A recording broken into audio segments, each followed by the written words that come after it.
Uh, who here enjoyed breakfast? Yes.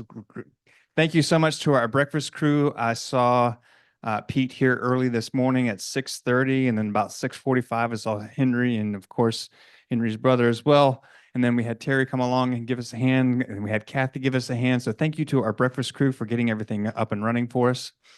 Um, we have a couple of really cool stuff happening here recently.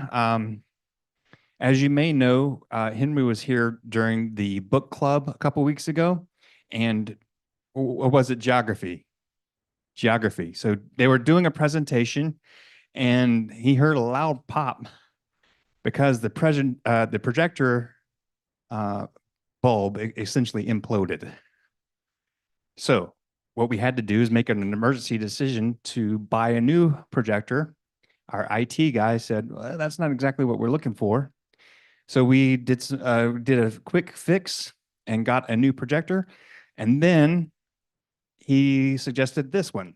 It has no bulb; it's laser, so we don't have to change bulbs anymore, and it's less expensive than the one that I had to replace. Which, by the way, when I turned it back in, there was a 15% restocking fee that I was not able to get around, unfortunately. But because I made that decision to do the stopgap measure, the cost difference between what we were able to get returned back to us from that old projector was about $256, $256. And as I was leaving this morning, I realized that I was forgetting something and I couldn't remember what. It was essentially the money that paid for these projectors came out of our AV budget, right? And that AV budget is supported by Patreon, which you can check us out. You can start at $1 a month, $1 a video, $5 a month, $5 a video, whatever you want to do. That small little thing helps us pay for things like the projectors, the speakers, the cabling, all the different IT stuff, including the streaming computer in the back that we do to make sure that these presentations can go out live over YouTube. But like I said, that difference was $254. So what I'm going to do is out of my own, but since it's my responsibility, I'm going to replenish that $254 and bring it up to 300. So we now have an extra 45 bucks in our AV budget. And it's just like I said, it's just something that I feel responsible for. So I'm going to take care of that on behalf of getting this projector up and running. As you can see, it's nice, clean, and clear, good to go.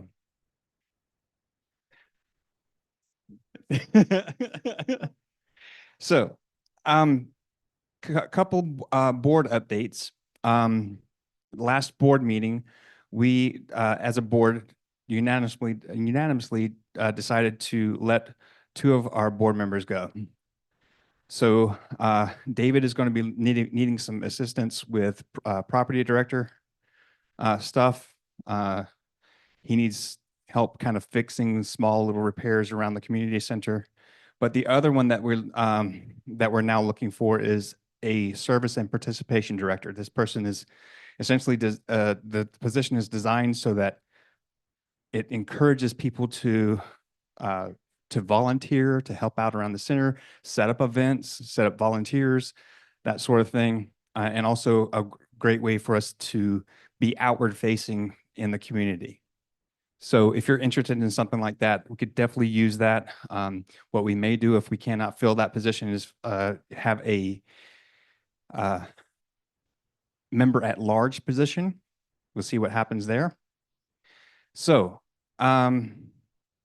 the other two things that I wanted to mention about the board, especially, I believe next board meeting will be the last board meeting for our illustrious program director, Catherine Patterson. So even though she's done an amazing job here at the community center, she's even filled us up for the rest of the year, as far as I can understand, for speakers to top out the rest of the year. But for 2025, we'll need a new program director.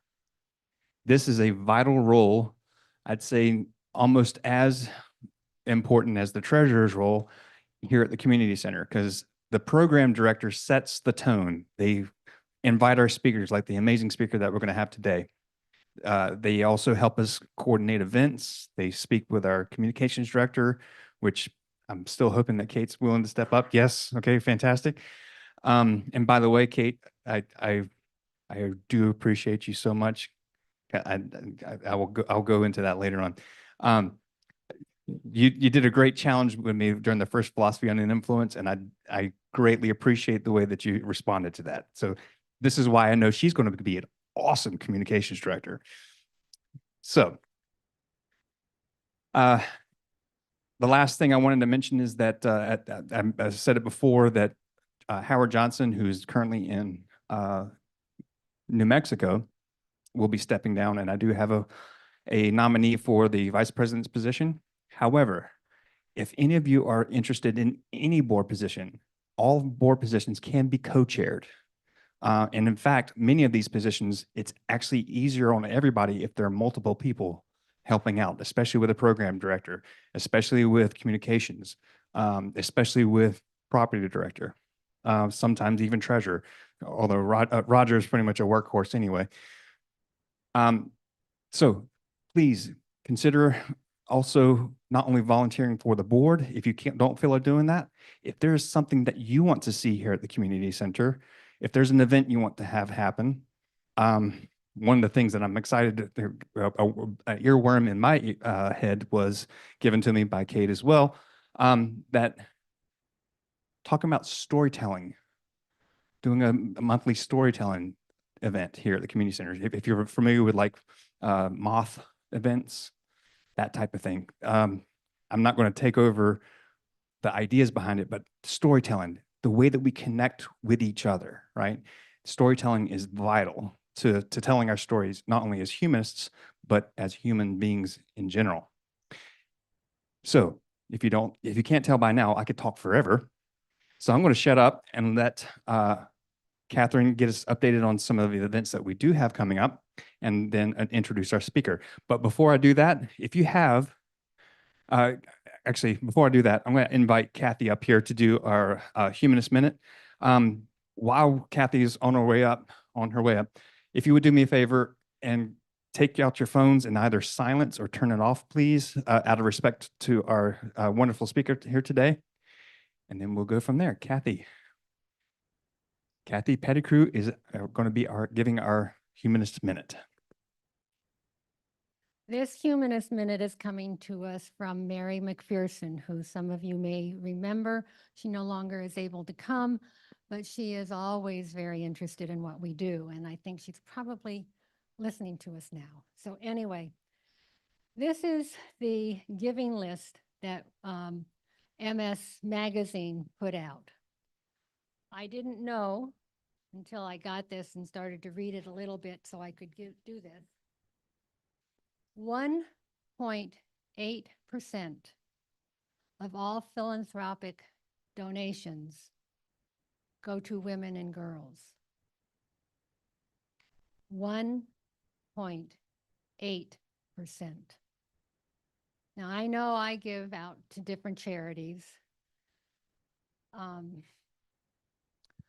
You know, St. Mary's Food Bank, which gives out to families. So that doesn't mean that no women or girl ever doesn't get something. But to think of 1.8% of all philanthropic donations going to specifically to women and girls is kind of shocking to me. This book is free. You can get it. There's an address that you can ask for it. This is a list of all the philanthropic organizations that go only to women and girls. There are 19 champions who help prepare this and pay for it. The first, of course, is the Bill and Melinda Gates Foundation. And then there are the other 19. I'm not going to go through each one of these, but we have it and it's going to be here. Mary McPherson suggests, and I certainly concur, that we take a little bit of time and look through if there's something here that rings a bell with one of us, that maybe some of our money can go to them individually, not necessarily organizationally. But this is very important and maybe more important after November 5th, but I'm not going to go there. Thank you very much, Kathy. It's actually exciting to see how many women have gotten up to run for office since 2016, and scientists as well. So in any case, there's always something going on at HSGP. We have really kicked into high gear recently with the Philosophy Under the Influence on non-speaker Sunday afternoons here at the center. Also, things of ours that have been going on for quite some time and that take place in the near future are Let's Geography is on the third Thursday of every month, and this month it's going to be Kyrgyzstan. And we have our all-important Red Cross blood drive for the quarter coming up on October 6th. You can check out Meetup or go to redcrossblood.org using a code of HSGP to get signed up. We take non-perishable food items and hygiene items for our little free pantry here at the center. And Roger and Marty host a crocheting sleeping mats for the homeless big group here, second Saturday mornings every month. And also highlights is when we also don't have a speaker besides Philosophy Under the Influence, Brian Calloway and Roger Blaine host an online social Zoom so that even if you don't have a Sunday speaker scheduled, well, then we can all just meet up with each other on Zoom and chat. And we have many others. We have hikes, we have coffee hours, we have smart recovery for recovering from addictions without a higher power. I do suggest, if you can, join us on Meetup, because that's where it's really the locus of where all the activities are that you can participate in and find what excites you and stimulates you. Oh, and I wanted to mention one more really regular and popular event every week. There's a coffee talk Zoom. Thursdays hosted by our former president, Richard Dewey. He also hosts every other Tuesday an in-person coffee meetup at Jared's Coffee Shop here in Mesa. So please join us. So as Alex said, please silence your phones.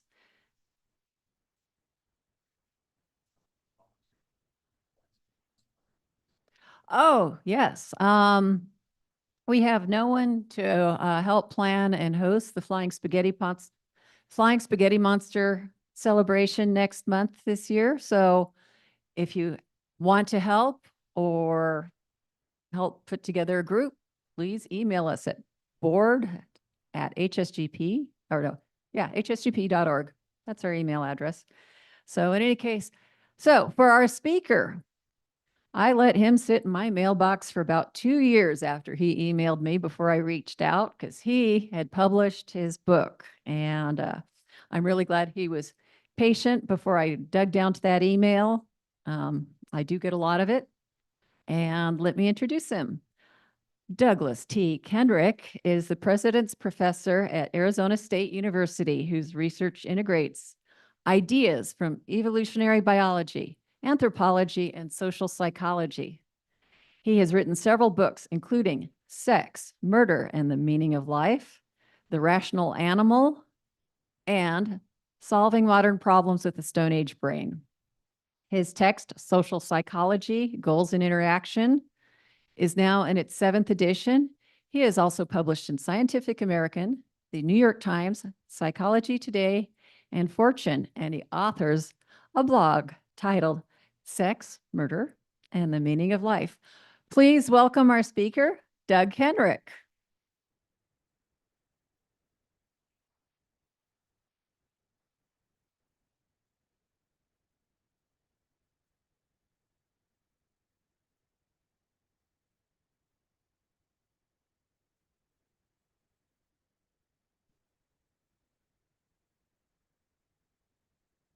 Let you contemplate that question while I.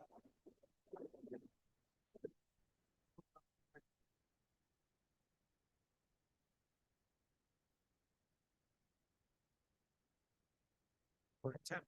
Okay.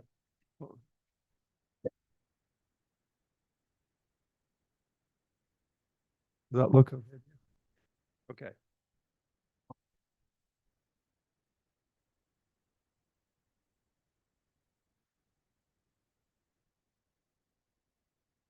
So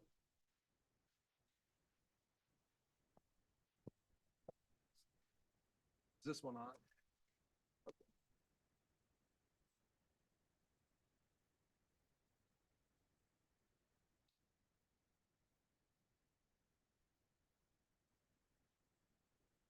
So this is a question that I'll maybe show you some data from. We asked people, thousands of people this question, that if you think about your life now, what's the biggest challenge that you're trying to figure out? And then we ask them to think about it in terms of, we give them a list of different important motives and ask to what extent the problem that you're dealing with in your life now is related to one of these problems. And we describe it just in words, but basically at the bottom, is it related to things like finding food or shelter, just staying alive? Is it related to protecting yourself from exploitation by other people, aggressive people or cheaters? Is it related to making or keeping friends? Is it related to getting respect or, esteem of other people? Is it related to finding a mate or, a sexual or romantic partner?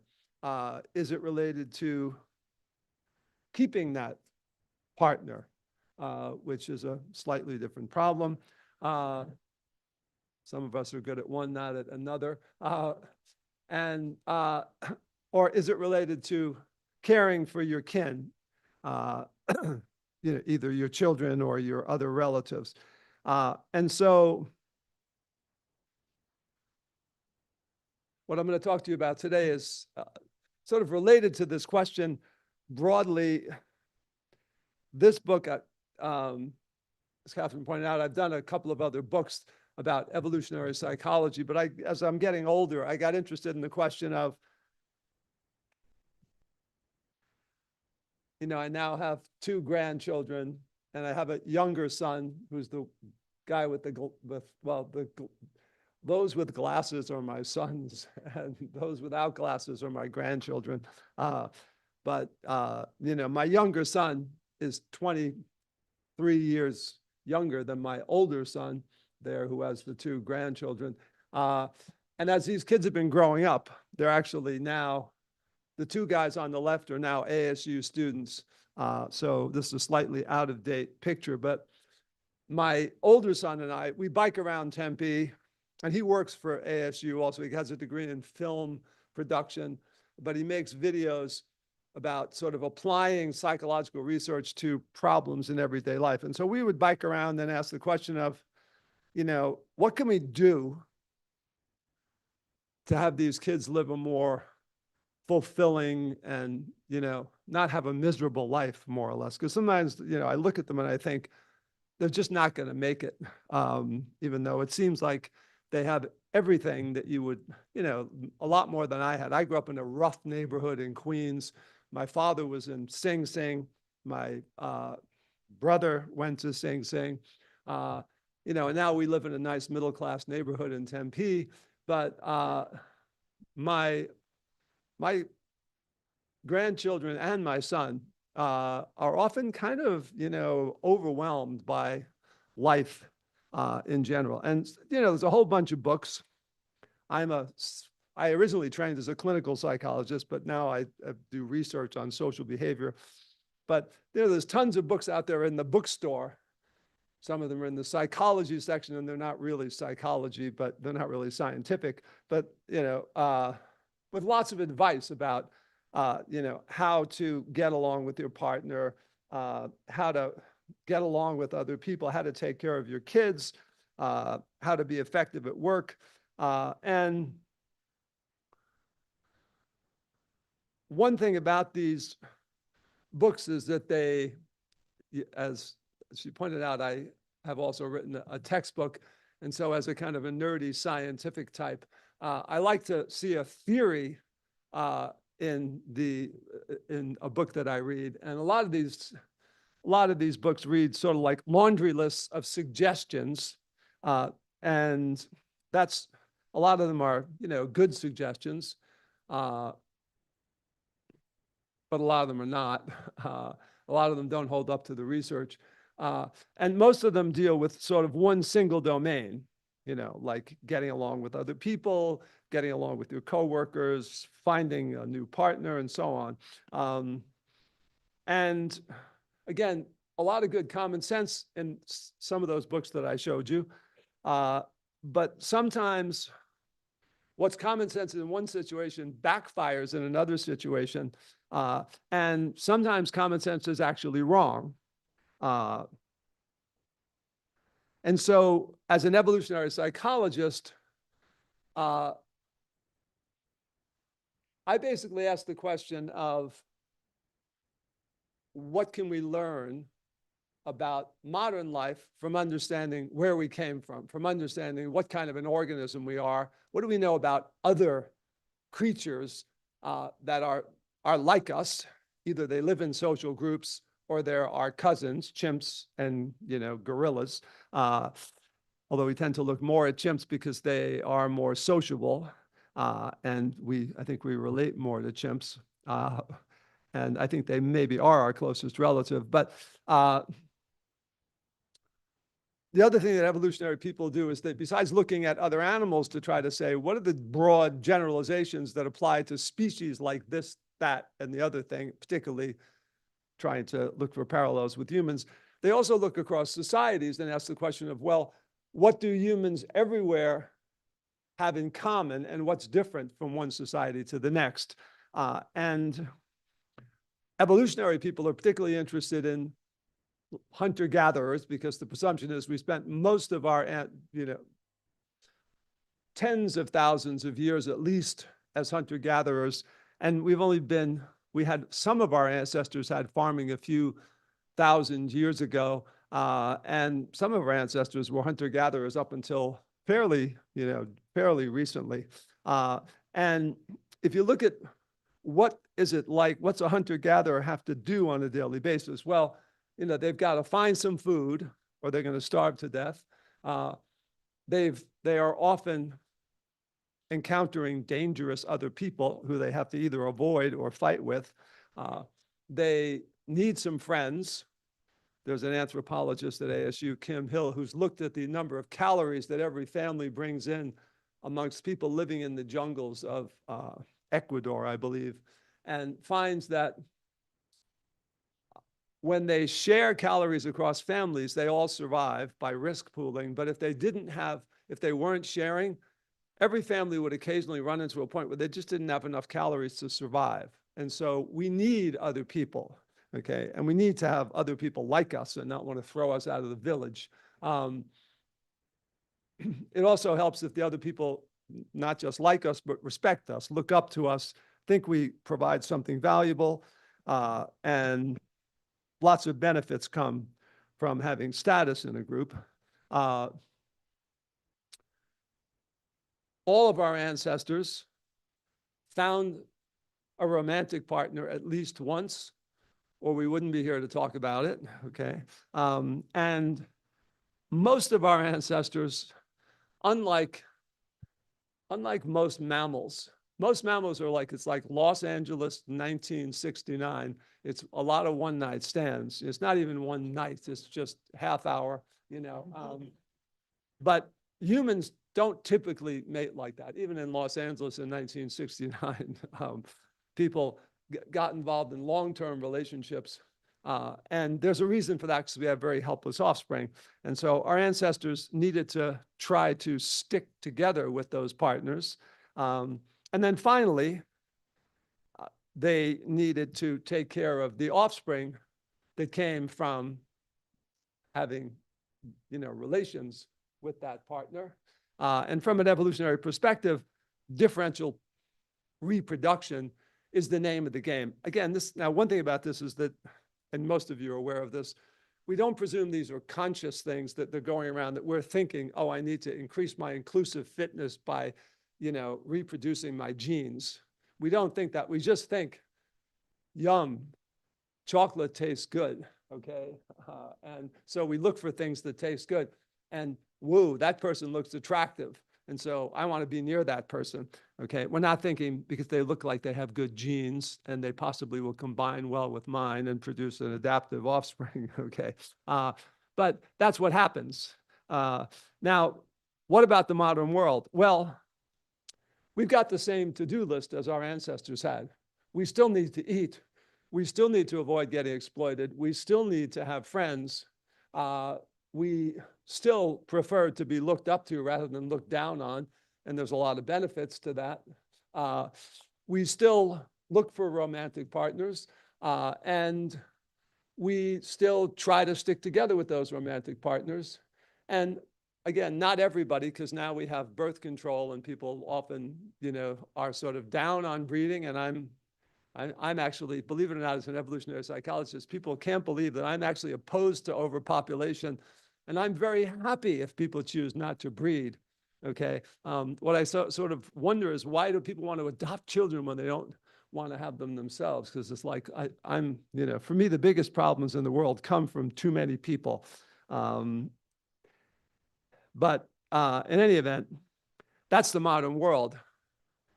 I can say that, but I have 2 children.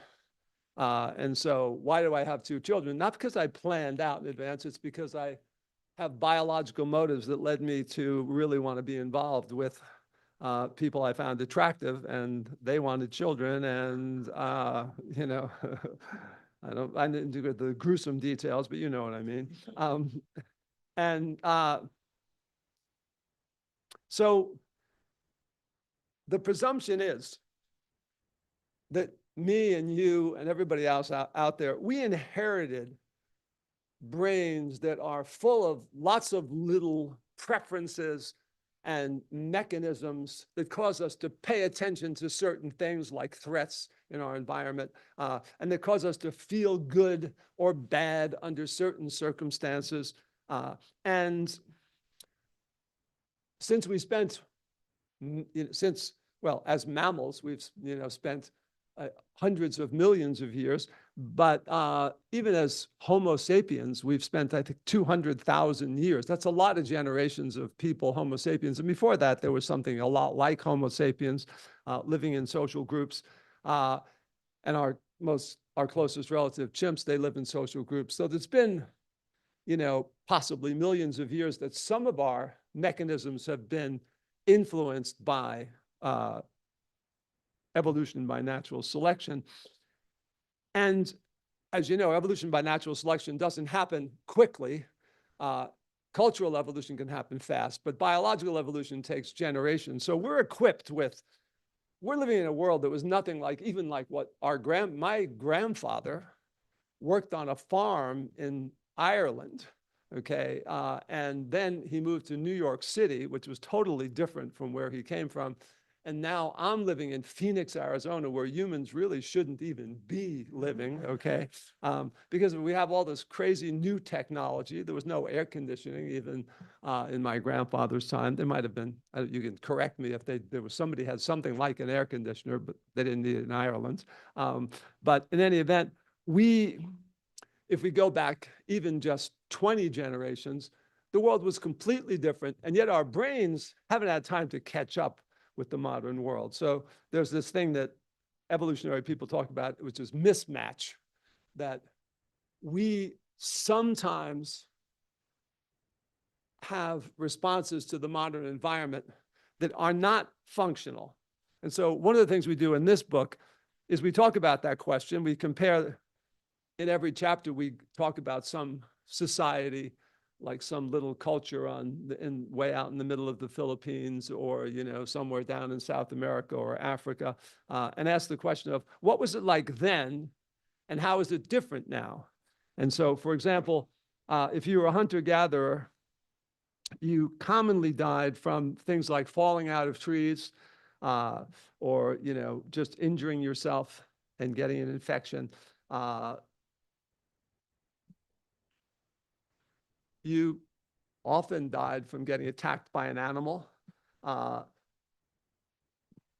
we know this because people have actually looked at what kills hunter-gatherers, at least during the last. There are fewer and fewer hunter-gatherers, of course, as we continue to encroach on everywhere. But in the last century, there were still plenty of hunter-gatherers, and they were able to say, what did these people die from? Now, what do we die from? Well, what my anthropological colleagues tell me is that hunter-gatherers, they often do live to 70 or 80 because their lifespan isn't as long, mostly because of child mortality, and most people die young. But if you live to 30, there's some chance you'll live to 70 or 80. It isn't like everybody dies at 50. But those who live to 70 and 80, they don't die of heart disease. They don't die of cancer the way that we do. They do, like us, they die of accidents. Chronic respiratory diseases probably happen. I'm not really sure about some of these, so I didn't make them. The yellow ones are the ones that I'm pretty sure there was very little of in the ancestral environment. Diabetes is one of those. Influenza, pneumonia. These are the things that kill us now. And I put Elvis up there. We'll come back to Elvis a little bit later. But people didn't die from eating too much in the ancestral environment, but Elvis probably died from eating too much. Okay. There's another thing, if you know about the fierce people, it's the most famous group of that anthropologists have ever studied. 42% of Yanomami died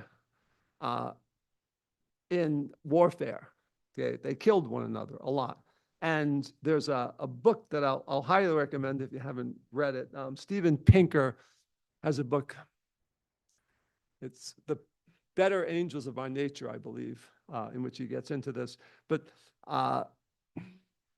if you look at what did people, how many times did people get killed in traditional societies? So the Hadza is the most peaceful society they've ever been able to find. And these are the violent deaths per 100,000 that you are looking at here. And these are just different, traditional societies that have been studied by anthropologists. And it looks like the median violent deaths per 100,000 a year was 124. And the Yanomami wasn't in here, but they were way up above. They were one of the high ones.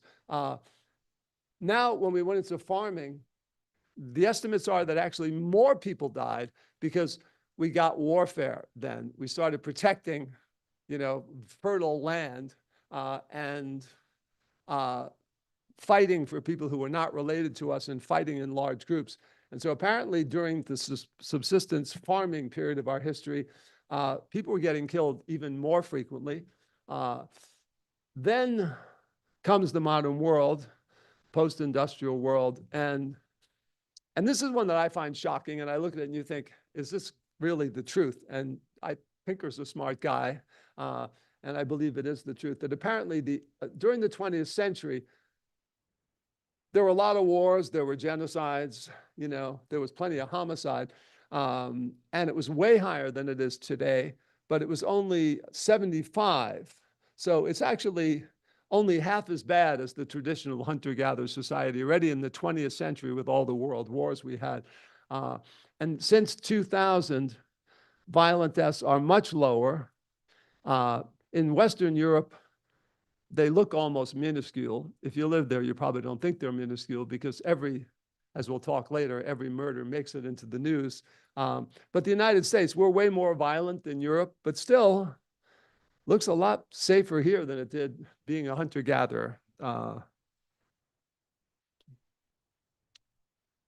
So that's one issue, is we're prepared for a world that isn't exactly the world that we're in now. There's this mismatch. The other thing is that those mismatches can open us up to being exploited by modern technologies.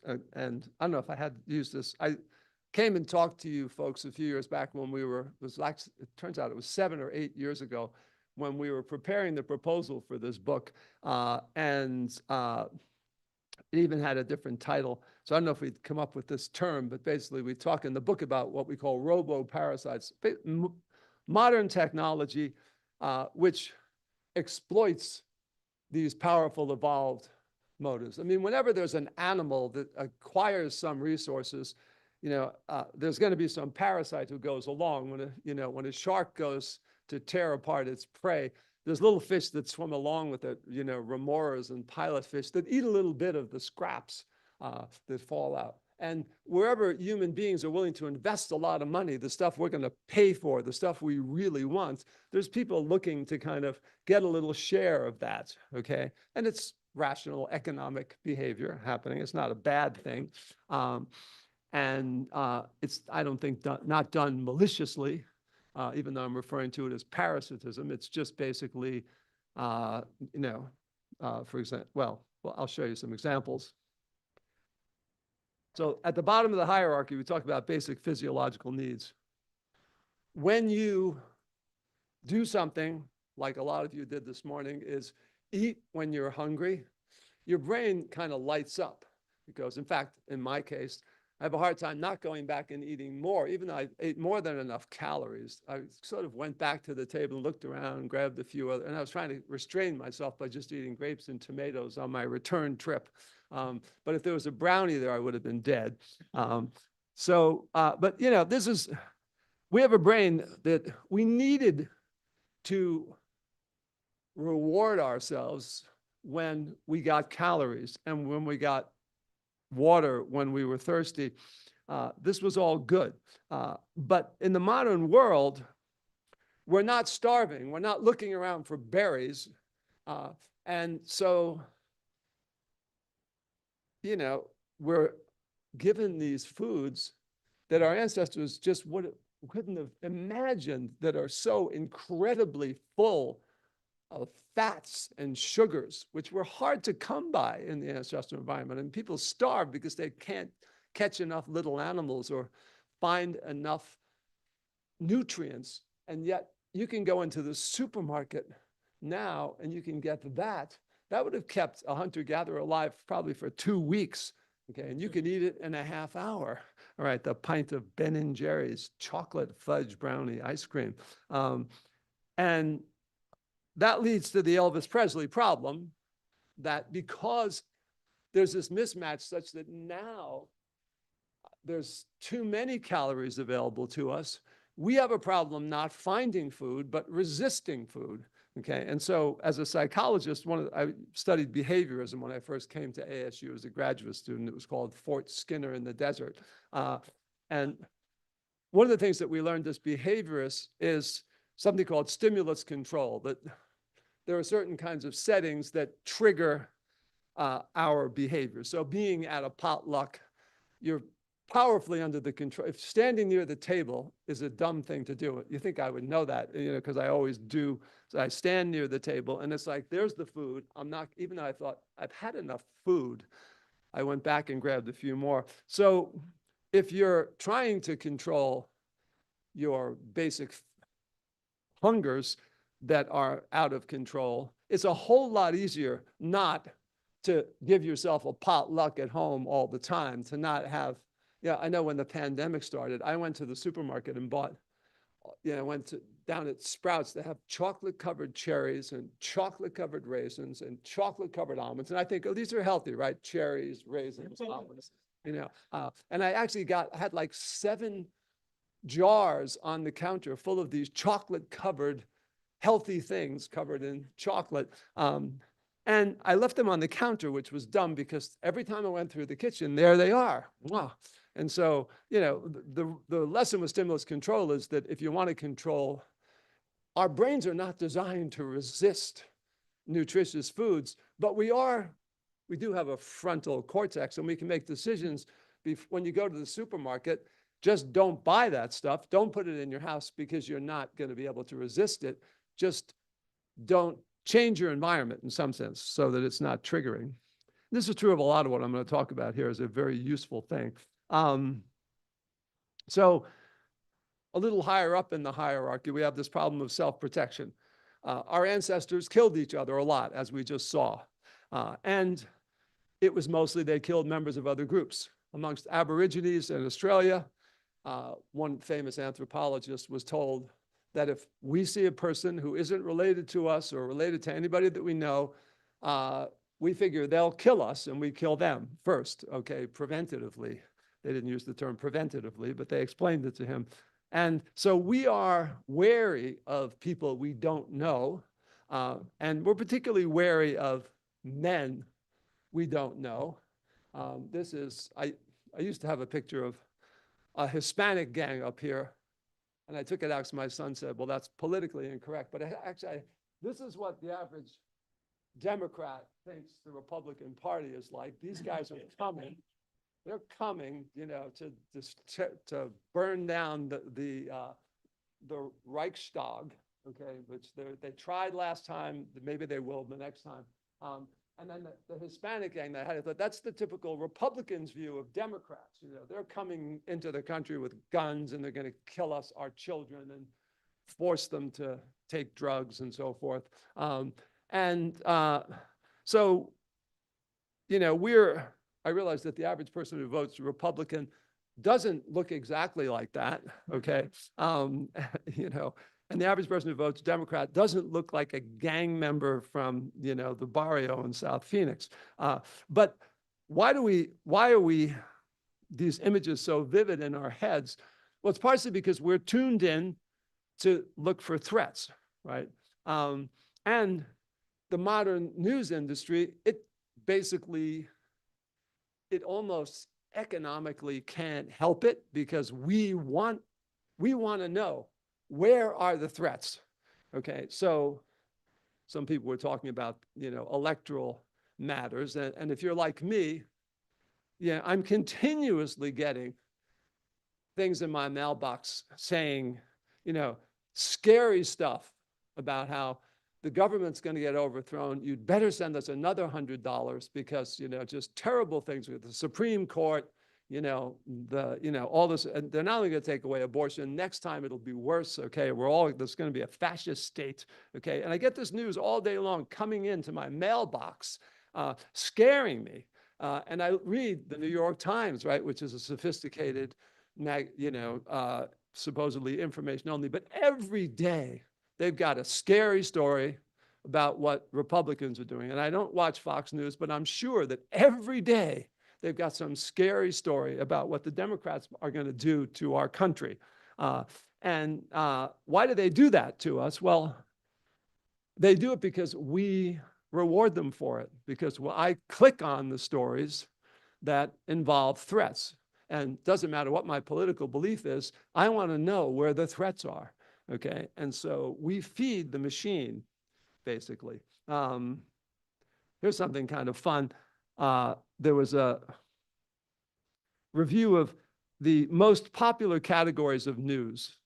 And it turns out that 5 of the 6 top popular categories in the news are really bad news: war and terrorism, bad weather, human-created disasters, natural disasters, crime and social violence. These are the most popular stories in the news. And in fact, we read them. You know, if there's a nice little, I sometimes force myself to read that little bit of nice news they put in there just to try to act like they're not, you know, feeding our fears all the time. But I'm actually more drawn over to that possible threat that's going to happen. Okay. And there's a kind of an interesting consequence of this. So every few years, people are asked this question by someone. I think it might be YouGov who asked this question, but all things considered, do you think the world is getting better or worse, or neither getting better nor worse? And this is people in 17 different countries around the world, what they say.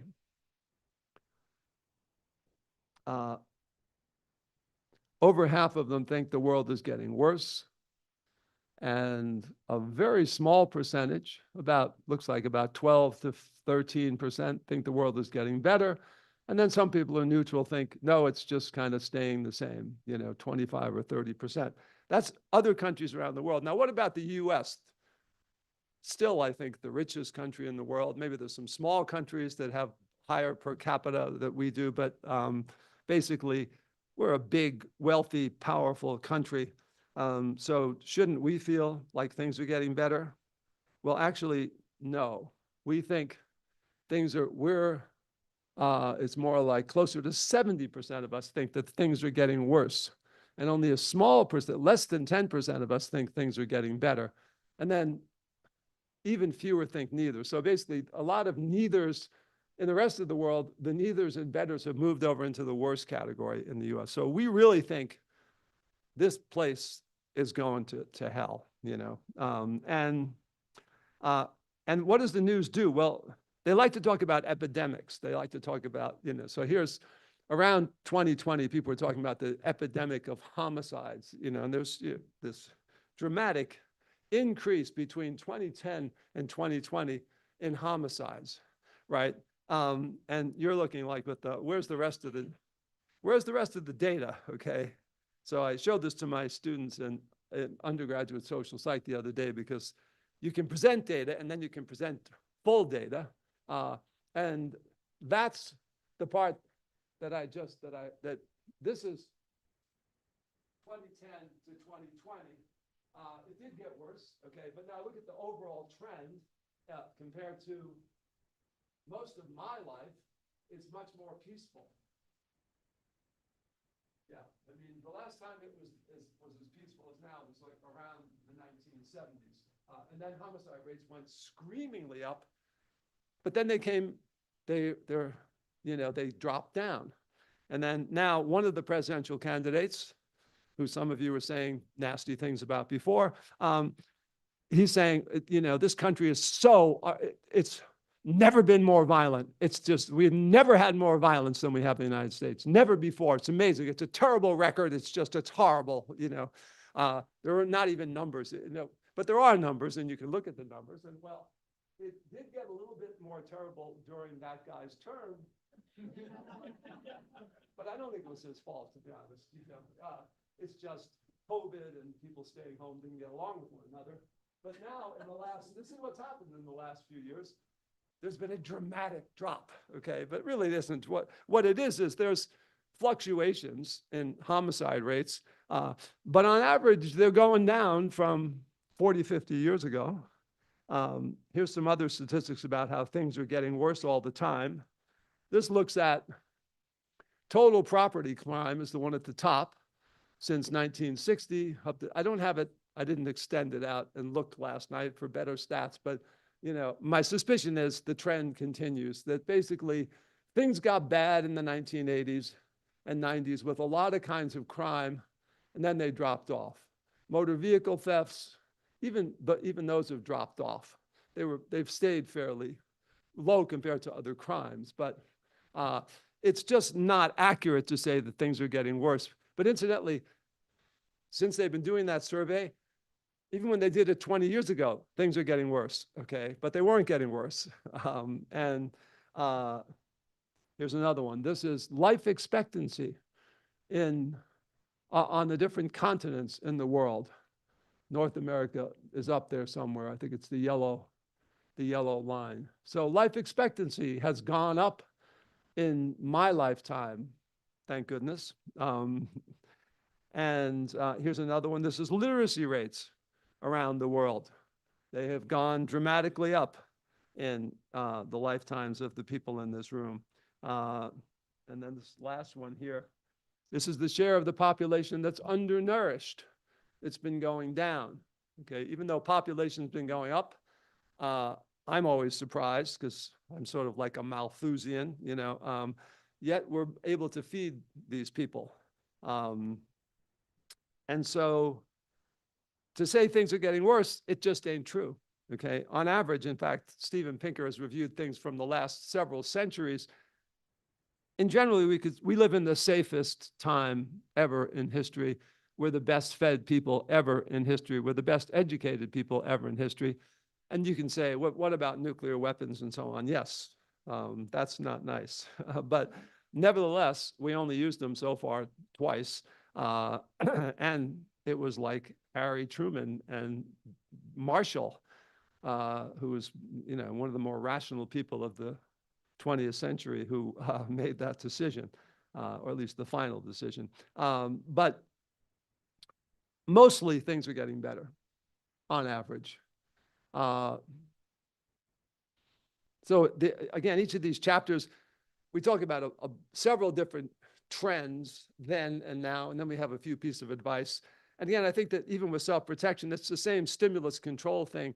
It's really hard not to read scary news. And so one of the things I try to do is to stop. The Washington Post used to pop a little note into my phone 4 times a day with a new headline about some other horrible thing happening. And I was able to figure out how to turn that damn thing off. And so, I recommend even that we take days when we don't even read the news, because really, I can trust me, tomorrow the same terrible things are going to be happening as happened. So you don't need to keep up to date. Just check once a month, and you'll be okay. Although again, I realize that's harder to do. Another motive that was critical to our ancestors' survival and reproductive success is hanging out with some other people who they could work with. And as I told you, if our ancestors didn't share, they probably wouldn't have survived. In the modern world, we still really like being around other people. We might not need them to give us our calories, but a woman named, I forget her first name, but Holt Lundstad, she reviewed some literature and actually collected some data on the health consequences of loneliness. And she estimated that not having friends is as bad as smoking 15 cigarettes a day. One of the things in the modern world, so now we have social media that gives us friends, that gives us connections to our friends quickly. We can quickly go. I actually feel uncomfortable when I go out of the house now without my phone, because, well, maybe one of my kids will have a problem. What did I do in the past? You know what I mean? Even when I'm walking around the neighborhood. But people like to stay. In fact, every morning my phone dings and it wakes up my wife, and I have to figure out how to make it go. Because my friend, a colleague, sends me the score that he got on Wordle. Okay. We stay connected, more connected than we necessarily even want to be. But is it the right way to be connected, the way these kids are connected here in this picture? And trust me, if you go to ASU, you'll see a lot of this. You'll see people. I ride a bike, and I'm almost always practically running somebody over, because they're going like this, walking out in front of my bicycle. And you may have heard about Jean Twenge. She's at Cal State, San Diego, or used to be, did some research looking at what are the effects on various things like mental health. She had an article in The Atlantic called "How the iPhone Destroyed a Generation." But this is a graph from her work. So you can think about people who spend an average amount of time on social media, and then you can take the group that spends significantly more time than average and the group that spends, independent of that, you might spend a lot of time on social media and a lot of time in face-to-face contact. So you can look at those two things separately. But if you spend more than average time on social media, you're unhappier than average, okay? If you spend more than average time with friends, it's not just being around other people makes you miserable. Being around other people makes you a little bit happier. So it's actually, it's not the same as real social contact. And again, the simple advice here would be sort of, that people should spend less time online. I know a lot of you have children and grandchildren, and you look at them and you think, and you should think, because it's not good for them to be not connecting live with other people. Helping other people with projects is a very useful thing, because, as we'll talk about later, it makes us feel good to help other people. This is an interesting pair of people. How many of you have heard of Kahneman and Tversky? Kahneman won the Nobel Prize for work that he did with Tversky, who died before the Nobel Prize was given for this. But they're psychologists who did work on economics. about how our decisions are biased. We're not as rational as the classic economic man model said that we are. We make a lot of mistakes. And a famous line from Tversky was, other people, they study artificial intelligence. Me, I study natural stupidity. So they got to be really good friends, and they, spent a good portion of their adult life. Kahneman was for a while at UBC in Vancouver. They'd walk around the streets of Vancouver coming up with new ideas for research. But it's interesting, Kahneman he was considered a social isolate as he was growing up, a very nerdy kid, didn't get along well with other people. And then he kind of became famous. Some of you might have read the book about their friendship. I forget what the title of it was, but it was like a Michael Lewis book. But their friendship was incredibly important. And so working together is, a lot of times people think, oh, you need to keep work and friendship separate. You probably don't need to keep working. We like to accomplish things, but we also like being with other people, so you can do both at the same time. So status, again, our brains were designed such that when other people look up to us and say, ooh, that was impressive, that makes us feel good because we think, oh, they're valuing us. Now we have a lot of parasites of that in things like computer games where, like my younger son would hate me saying this, but he was having a problem during his first year of ASU, but he was spending hours and hours and hours and hours and hours still on his computer games, racking up points and becoming really good at this, and becoming like very, getting what felt like status within this computer games he played. But in real life, this turns out not to help you much at that. In fact, this is just smartphone use in general. And I didn't go look for to zoom right in on spending time on computer games. But basically, my prediction is it's going to be about the same thing. The more time that that students spend on their phones, the worse their grades. And the more, this again is slightly independent, they can spend a lot of time and then have some times when they put the thing away. The more time that they have when they put their phone away, that tends to be correlated with higher grades. So status. Somebody else mentioned before that more women are running for office now. And there's this, in evolutionary theory in general, people talk about, well, the alpha male, and some people even said, well, the reason that most American presidents and most premiers of European countries and African countries and South American countries have been men is because we think of leaders as males, and we think of them, in fact, that we sort of inherited from our chimpanzee ancestors a tendency to look up to people who are alpha males, dominant, pushy, aggressive. And it's a popular idea in psychology and in the business world that when people think leader, they think male. And so therefore, they prefer males in leadership positions, and they maybe even prefer dominant males in leadership positions. So I did a study with Adi Wiesel, who is now at Elon University back east. And we asked people the question, we asked them to think of someone, somehow my slides are advancing themselves. I wonder why. But we asked them to think of a leader. And we asked them either to think of a prestigious leader. There's a distinction made between dominance, which is what chimps use to get ahead, and some humans use to get ahead, and prestige. In human societies, we often give people positions rather than having to grab leadership the way an alpha male chimp does. We often give leadership to people who are willing and able to do useful things for the group. So we respect these people. And so we ask people, think about somebody who people look up to and want to be around, as compared to, think about somebody who's a leader. In both cases, we said a leader, who people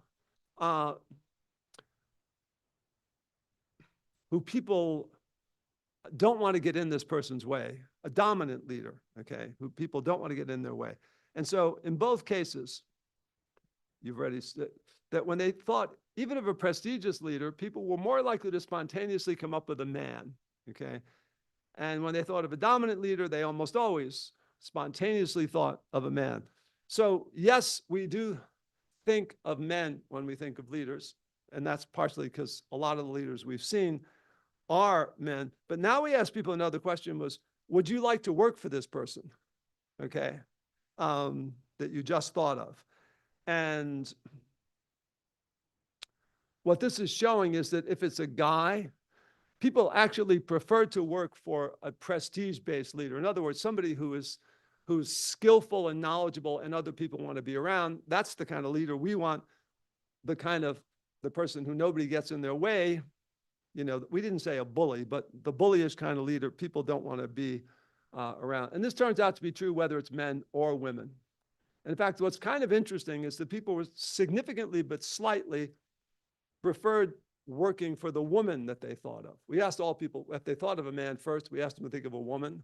And Adi did several studies, and I discovered something fascinating, which I didn't know. And we tried to send some op-eds to the New York Times and they didn't accept it, but I did see somebody else just came out with some similar stuff in the Washington Post. Adi was a poli-science student before she came into psychology, and she went and looked at the results of various elections. And so there's been a lot of analyses that where incumbents usually win. So that seems to give men an advantage if there's mostly, but if you look at elections in which there are non-incumbents and there's a man running against a woman, regardless of Republican or Democrat, incidentally, the woman has a slight advantage, okay? And people were a little, my social psychology colleagues didn't want to believe that, but the data seems to keep coming in. There's a slight, not a giant, you see this advantage here, it's just a slight advantage. And it's probably because people don't think women are bullies and they don't want a leader who wants power and wants to manipulate other people. We prefer someone who leads with a prestigious hand rather than a dominance hand. So this is more for younger people, but my advice would be that if you want to be a leader, ignore any of the crap that says, yeah, you got to act like a dominant alpha male. Actually, learn something and share it with other people, become an expert, and then they'll give you a leadership position. That's an overly simplified view. How long do your talks usually go? I'm going to try to, okay, well, I'll give you another 10 or 15 minutes. I don't know what time I started, but I think I started at 10:15 or something. So made acquisition. Another thing, as I said before, we're all here because at least two of in every generation, our ancestors found a mate. And from an evolutionary perspective, we can explain a lot of animal mate behavior, mating choices, with these two powerful principles: sexual selection. If an animal has a characteristic that increases the chances that it can find a mate, it will survive. It will reproduce, even though they won't survive. You're going to die more. If you look like that, that says to a predator, free meal here, okay?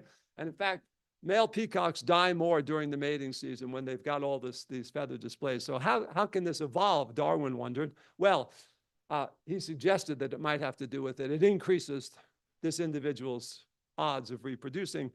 And evolution is not about survival of the fittest. It's about differential reproduction, okay? If you survive to 90 and you don't have, and pass on genes, that's not gonna, whatever traits you have are not gonna be passed on. Differential parental investment just says that when within a species, like in peacocks, the female lays this big egg, and my suspicion is, I don't know anything about peacocks, but I'll bet she sits on the egg too and takes care of it, because female peahens are nicely camouflaged. They don't have the big long feathers. So it's a very dimorphic, in other words, two forms for the man and the woman. man and the the male and the female. And whenever you see that, you can assume that the males don't do much for the offspring, but they're just saying, since I'm not going to help out with the offspring, check out the beautiful genes I have, okay? I mean, you couldn't survive and find food and escape predators unless you've got a lot going for you if you're going to walk around looking like that. And so one of the questions is, well, how does that apply to human beings? So we did a study. This was many years ago, but a lot has changed. I'll bet this hasn't changed because it's been replicated at other universities around the world. But we asked people, students at ASU, imagine you're going to go on a date with somebody. What's the minimum percentile of intelligence that you would find acceptable? What's the lowest you would go? And percentiles are 50th percentile is average, 25th percentile, 75% of the people are more intelligent than this person, 75th, they're above 3 out of 4 people, just to remind you of what percentiles are. And we reminded the students. And we also asked that, what about a sexual partner? What if you're going to have a one-night stand and you're going to never see this person again? And what if you're going to date this person steadily or marry this person? And so here, I'll tell you what the ASU students said. So if you were a woman, college students, women, did not want to date a guy on average who was below average in intelligence. That little dashed line in the middle means at least 50th percentile. So women want to be above 50th. The average woman is probably about 55th percentile in terms of what she wants for just a single date. What if you can get more involved with this guy? Well, it looks like this. They want a smarter guy to have sex with. They want still smarter guy to get involved in a steady relationship. And they want a guy, and this was at the top, the axis isn't labeled, but it's something like more like 60 something. So it's like college students at ASU want to marry a guy who's smarter than 2 out of 3 guys out there in the population, okay? Before they'll even, look at him. Now, what do men want? So, well, actually, men were very similar. For a date, ASU college students guys didn't want to date a woman who was below average in intelligence on average. And they wanted exactly the same thing as women want from more committed relationships. If they're going to marry her, she better be smart. She should be 2 out of 3, So same thing as women, except you notice I've left something out, and I'll let you, in your own head, imagine, fill in the blanks. What about a sexual partner? Well, whoa. I mean, what's interesting about this is what these guys are saying is that I would have sex with a woman who isn't smart enough to go on a date with.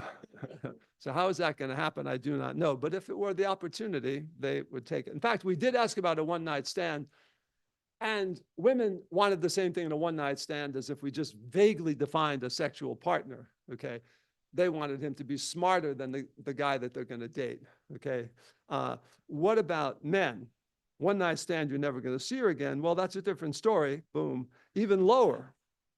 We're down in the realm of, can she tie her shoelaces? Yeah. Who really cares about that when you think about it? So anyway, in the book, we have a lot of advice for people about these things. But, one of the ones is that I think it is useful for people to know a little bit about the actual reality here, because people are often saying, well, sex roles are arbitrary, and they're a little bit arbitrary, okay? But on average and across societies, there are some certain universals that it's useful to know that males and females are playing different strategies because there's different consequences. Females can get pregnant and bear children from a one-night stand, and some have, and so that changes the rules. And it's good for men to be aware of that and think it isn't exactly the same thing. And even with birth control, the mind hasn't evolved to deal with birth control. Mate retention, again, we're interesting because most mammals don't have long-term pair bonds between the parents, but humans are especially helpless, our offspring, and they really do need 2 parents. There's a lot of evidence from hunter-gatherer societies that when the father dies or isn't around, the kid is less likely to actually survive. There's a lot of other evidence that shows that, you know, long-term relationships are just at approximate level. They're good for our mental and physical health. We asked people that same question I asked you in one big survey. Of all these motives we've been talking about, what's the one, you know, that's most important to you and least important to you in terms of what, you know, your current life now? And what was kind of interesting is that what we found is that, well, mate seeking tended to be low. Now, these were adults, but even when we asked people in other societies, even college males, mate seeking isn't as high as you might think it is. You know, there's a lot of news media about, we think, you know, sex is everywhere. And sex is maybe more frequent than the nuns who taught me in Catholic school would like it to be in terms of everywhereness. But it's not really. People actually spend, the motives that people think are most important are maintaining long-term relationships and taking care of their family. And we found this true across societies. And sexual motivations actually were surprisingly less. And that doesn't mean that humans don't care about reproduction. We do, but you only need to find, often, most people, if they get involved in a long-term relationship, they stay there and they're not continuously every day waking up and thinking, how can I find another mate? How can I find another mate?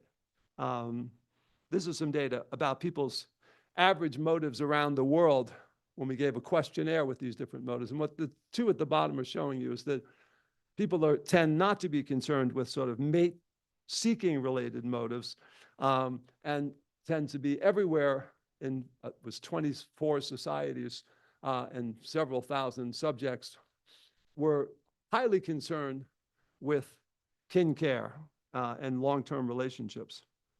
And in fact, we also, in one of our studies, asked people to fill out some other questionnaires. They filled out these fundamental motive questionnaires. Which of these things are important to you now?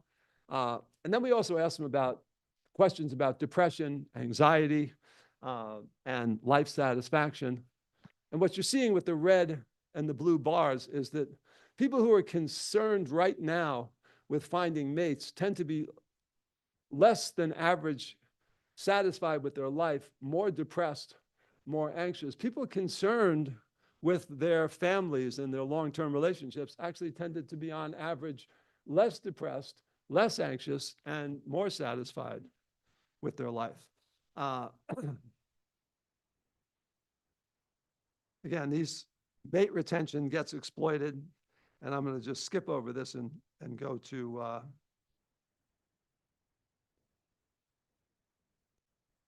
bring the talk to a bit more of a close. But I started doing this book when this guy, who's now 20, was like 8 years old, or, you know, and I asked people, actually he was 10 years old, I think. I know a lot of people who I really respect. I know people who have won, you know, Pulitzer Prizes for their work in biology, for example. And I know a lot of people who've written fabulous books about positive psychology, who seem to have wisdom, you know, that most people never achieve. And I sent to all of these colleagues of mine who I respected highly and asked them the question of, if I were going to give one piece of advice to my 10-year-old son, what would it be? What would you give as advice to my 10-year-old son about how to live a fulfilling life? And a lot of these people were evolutionary biologists and psychologists and otherwise, you know, well-versed in these often selfish theories about human nature. But none of them said, well, what you should do is, you know, go out there, look out for number one, get all you can, love them, leave them, you know. Nobody said that. What they did say, though, is very frequently, the most common bit of advice was something like this: he should be kind, okay? He should be nice to other people. He should be generous. That way, that will lead him to live a more fulfilling life. And these are people who have accomplished a tremendous amount, but they thought the most important thing is be nice and generous, and then my son will live a fulfilling life. And there's actually some research by Liz Dunn at UBC up in Vancouver, which she found that people who tend to be more generous are happier. That could just be a correlation. So she did an experiment where she actually went out on the campus and gave people either $5 or $20 and said, we want you to spend this on yourself tonight.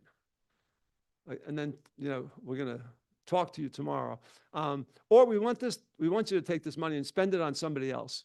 And when you simply ask people to guess which was going to make people feel the best, they thought, well, they're going to feel the best when they get the $20 and they're able to spend it on themselves, right? But then they came in, the next day, or she interviewed them the next day, and had them fill out a happiness scale. And what she found was that people who had spent money on other people were significantly more happy. Now, is it just spending the money made them happy? No, spending it on yourself was, I don't know if that part replicates. The part on the left, I know replicates. I'm going to ask her every time I show this, I think, does that replicate? But at least in her initial sample, this was published in Science, spending money on yourself did not make you happier, but spending money on somebody else, even a day later, made you feel happier. And so, in the book, we open every chapter with a kind of a case study like Kahneman and Tversky. But in the opening chapter, we talk about sort of a person that I consider to be a role model. Osceola McCarthy,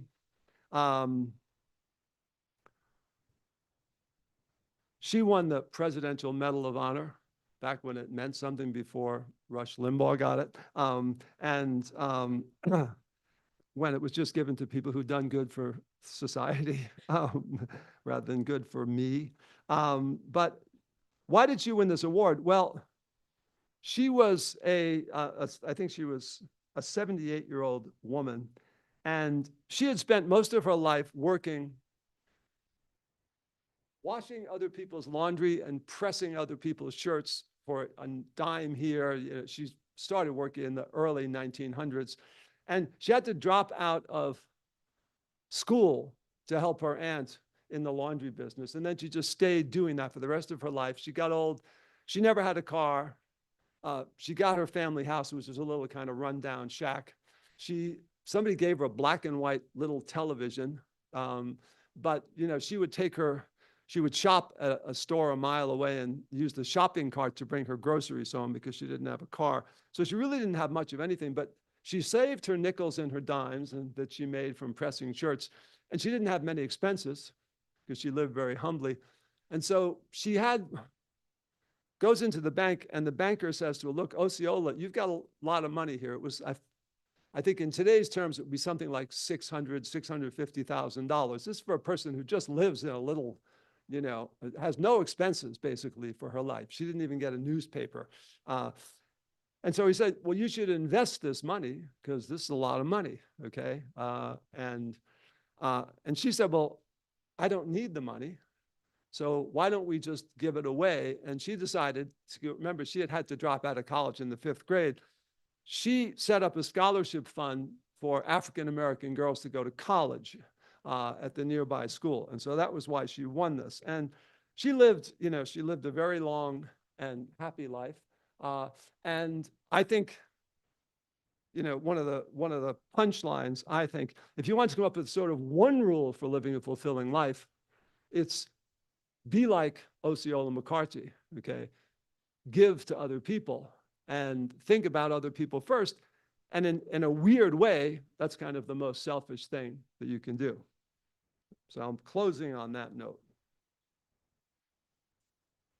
Thank you.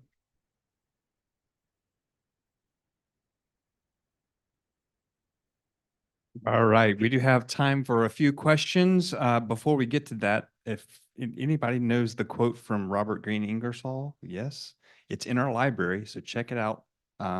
It's a great, great quote. I won't go through it, but essentially, the way to the way to be happy is to make others so is the final line of that. So, questions? Anybody? Yes, yes. You presented a lot of data that said that the world is getting better in many, many ways, but you kind of opened by saying, showing that picture of your offspring and saying, I'm worried that they're going to make it. Right. Can you, close that loop? I mean, the simple explanation is that I'm an anxiety neurotic and always have been, and it could just be pathology. But I do, what I worry about, it's the modern, it's the sort of some of the nice things in modern society I feel are making them, so they're materially safer than I was. Okay, they're, at least my younger son is he has money in the bank already. Okay. But in terms of sort of, it's like the people who say, I think the world is getting worse. I think that my kid still thinks that the world is a miserable place. And it's partially because of modern technology has hijacked some of his brain. So the world is safer and we're better fed and we're better educated. I mean, my son is going to a really high class university, in my opinion, ASU. And yet, he's not feeling good about it. And so I do think that there's reason to be worried about the psychological health of in fact, depression rates. There's a really good book by Jonathan Haidt, which is called The Anxious Generation, which reviews the effects of things like I had a slide in here, I gave my son an iPod when he was a little kid, so I thought, oh, this is great. This new device will help be free babysitting. And now, he's addicted to screens. And so I do think there are, even though we're safer, better fed, healthier, we're not, I think we're less happy than we used to be. And so, and if I were to advise my son, and, I would get away from your computer screen and go out and do community service. But he doesn't. And so there's another general rule, which is that kids don't listen to their parents. True in my generation and still true in his. But it's a good question. Hi, my name is Kate. I'm over here. Hi. Oh, hi, Kate. Thank you so much for sharing. I have a quick comment and then my question. So my comment is that when we're talking about self-protection and immediate physiological needs, crime stats can be a little bit tricky because crime, we know, tends to be displaced and not really like disappear or decrease in any way. And I think that perhaps if we looked at maybe like food insecurity or homelessness in the US as kind of like values to measure, we would see that they're actually getting worse in the statistically significant measure every year, particularly in the US. So that was just a comment that I had. Yeah, no, I think it's let me just reiterate what I said, is that in terms of some big indices, things are getting better, but we also have nuclear weapons. We could destroy the world tomorrow. And so, and I agree with you, as we've gotten economically better off on average, the housing prices have gone up ahead of.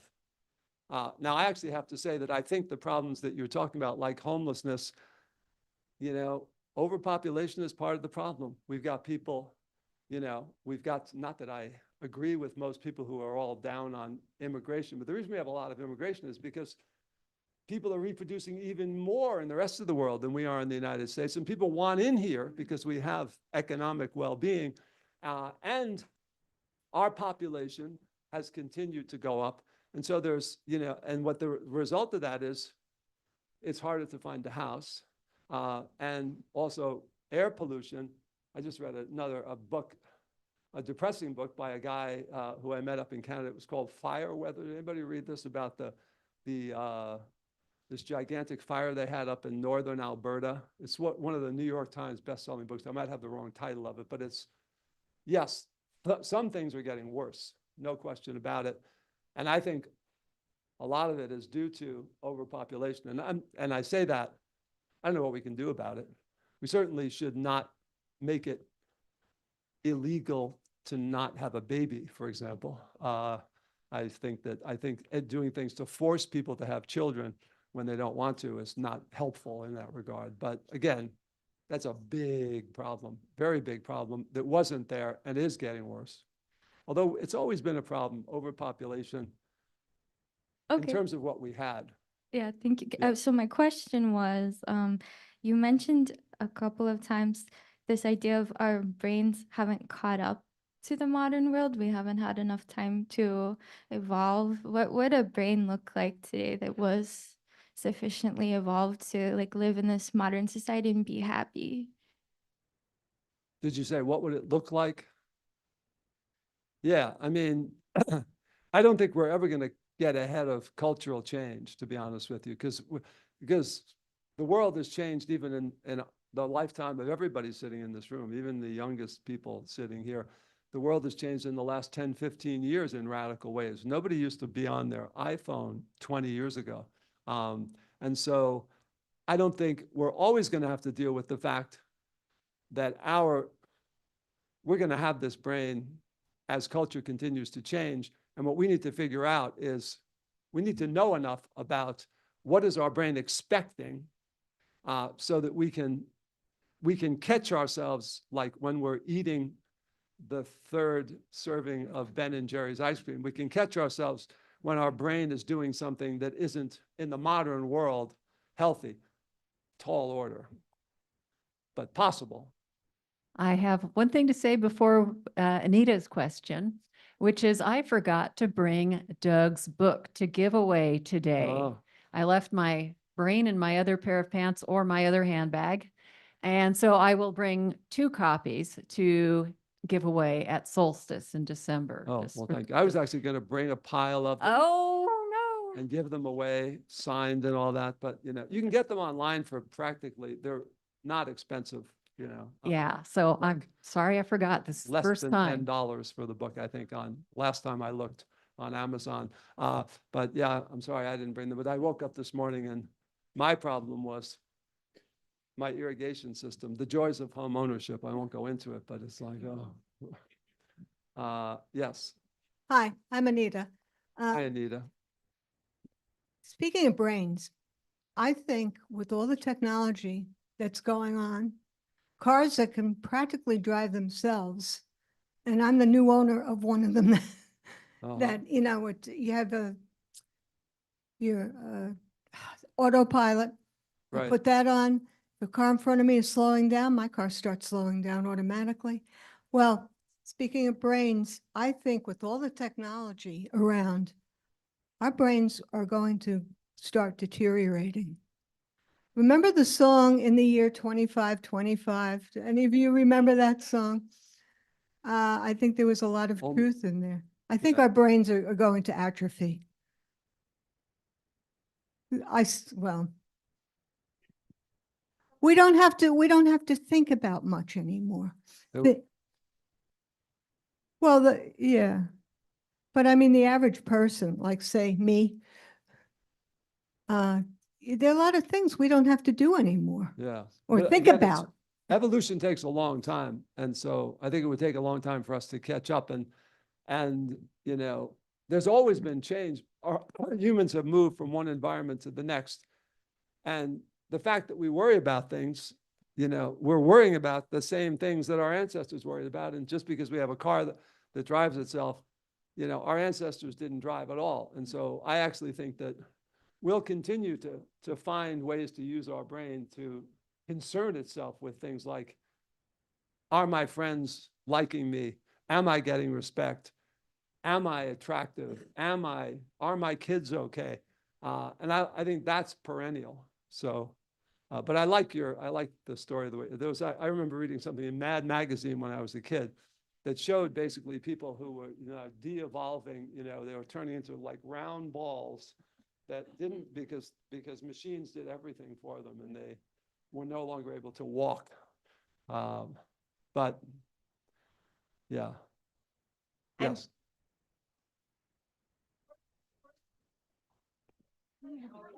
But it's not just the car, that was only one example. It's all the computer stuff. I thought you were going to say something else, which is it is possible that we could train the technology. We could train the technology to help us in the same way that we have developed technologies to fight against viruses, and viruses now and bacteria. And it's a continuing battle, of course. But I feel like we can, when we see that there's a problem, we can develop technologies. Like I think parents will begin to insist that those iPods that they get for their kids have built-in things that control, that make it so that after an hour of playing computer games, it'll go beep. You've just spent an hour playing computer games. In fact, there are already software that do that, but I think that eventually we'll realize the problems and perhaps develop technological interventions to deal with them. I'm Pam. I agree with you, and I think it's harmful that the common sentiment is that that things are terrible. And so I have two questions. One, is that an American thing or is that a global thing? No, it's And- global. The first data I It showed is. you was from 17 different countries around the world. Okay. Everybody thinks it's getting worse. And second, everywhere. how do you think we can change that? How can we, yeah, whoa. How can we change the tendency for people to think, well, it's going to be really hard because we are selectively attentive to threats, okay? And the modern media makes it such that those threats are all, do I really need to know about the killing that happened in Georgia? I already know there's school shootings all the time, but now every day in the news, there's a new one, okay? And it has an interesting twist, which is the parent who gave the kid the automatic rifle is also going to pay the price, okay? So it's interesting to me, but most of the stories don't even have an interesting twist, except today they killed 12 people. Today, next week they'll kill. How can we change it? Right, and I don't know, actually, I don't know, because I do think that we're so attracted to bad news that unless we can somehow make it incentivize the media to not give us, and somehow come up with some kind of software that says, I only want news that will affect my life, okay? So I only want to know about something where the US might actually go into a war or somebody in my neighborhood might kill me, okay? And maybe we can do that someday. Maybe we can make it so that if we get back to local news only, we wouldn't be as frightened and miserable as we are, because now I'm getting to hear bad news from everywhere. And there's always somewhere, even though generally the world is getting better. So maybe there's a way we can come up with software programs to help us only focus on local news. Will we? Good question. Incidentally, could I ask her one question? Do you have an idea? Like the idea of people living in a bubble, especially because we live where we live. Right. I think maybe the answer would be maybe to do something to put out more positive news or to, and I know that those stories don't get read as much. I'm with you. I read that little blurb, the little nice news stuff. but maybe or something that any negative needs with three positives, right? Isn't it something like that? Something critical of you, whatever, you need like three positive things to counteract that. Yeah, that would be nice. And we do have governments that could serve our interests, but there'd be a lot of complaints about. Well, Certainly I would like to question the idea that because the rate that we kill each other is getting lower, that makes the world better. See, I feel very safe, but I'm totally emotionally disconnected from even my neighbor. And so I suffer a lot emotionally from that. And I think when the people have a sense that things are getting better, it has to do with our emotional well-being. And if instead of 6 people out of 100,000, there was 150 people out of 100,000 was getting killed, I think that I and the people around me would be much more emotionally connected to each other just for the mutual safety. And I think we might feel emotionally a lot happier. And so I'm suggesting that there's a trade-off there that might be overlooking regarding physical safety versus emotional well-being.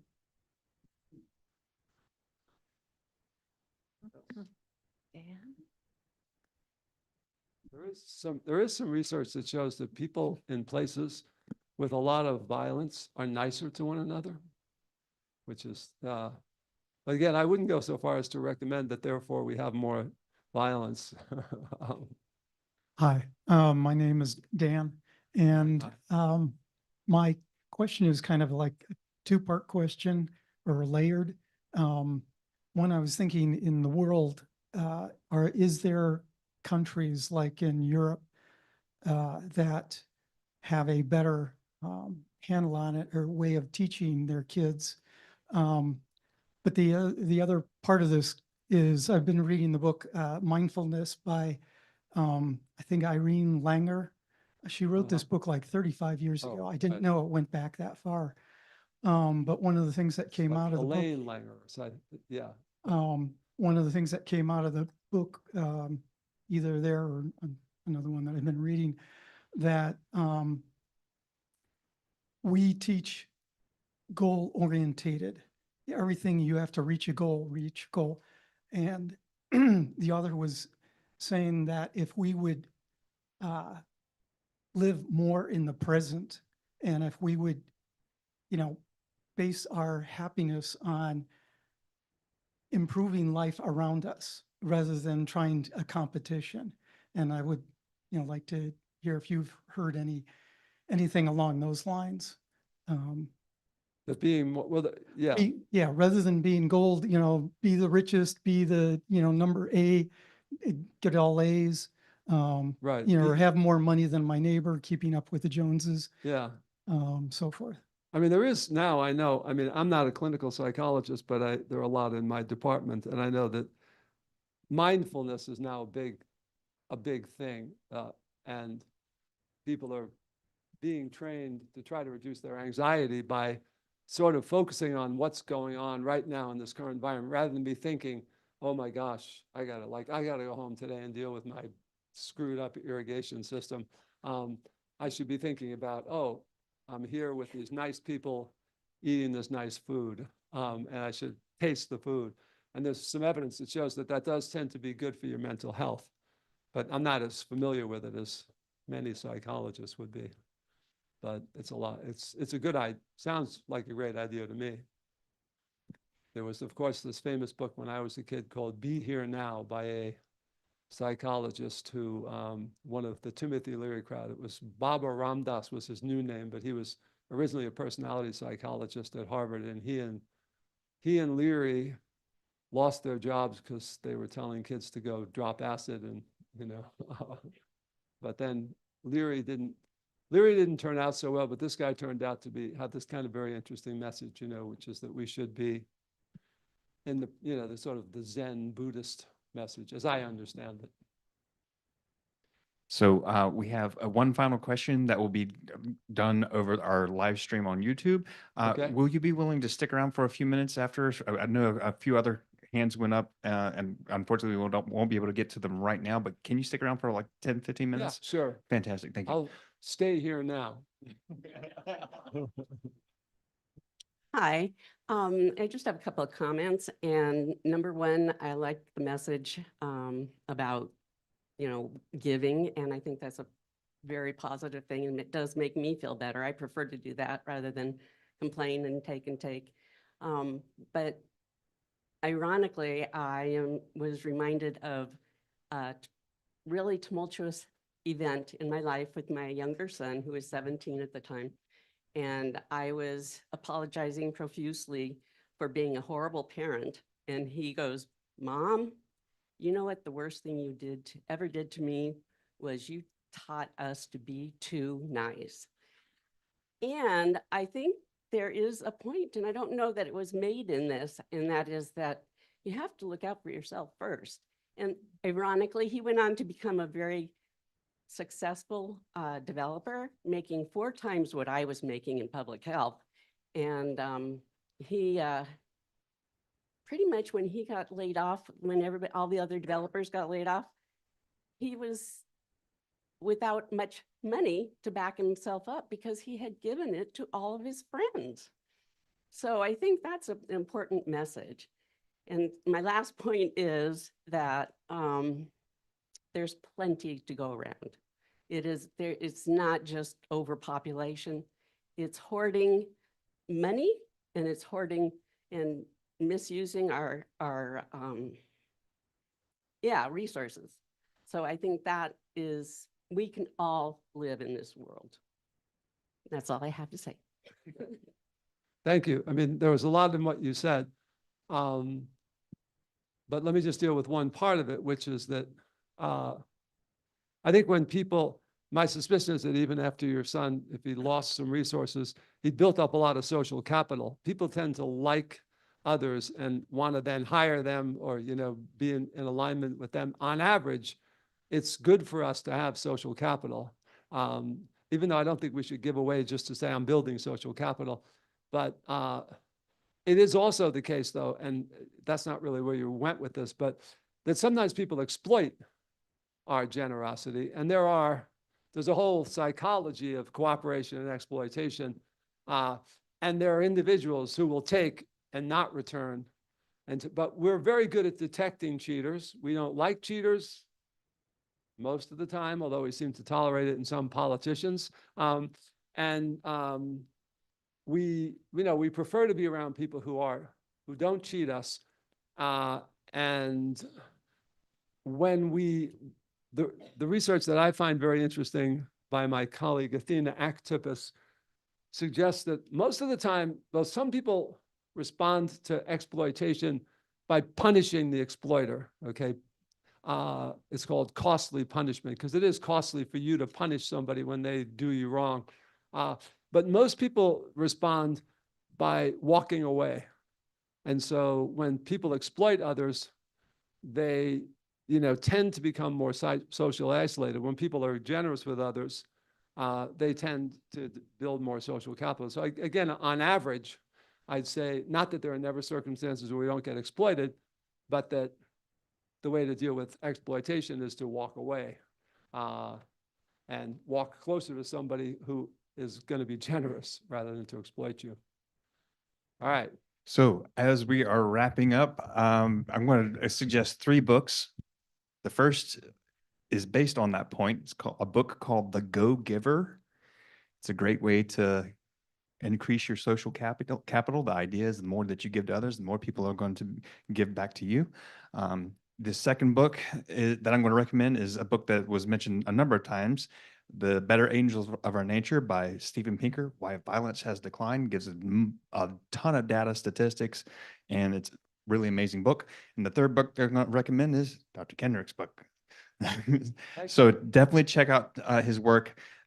Please give a warm thank you to from HSGP. Thank you to Dr. Kenrick.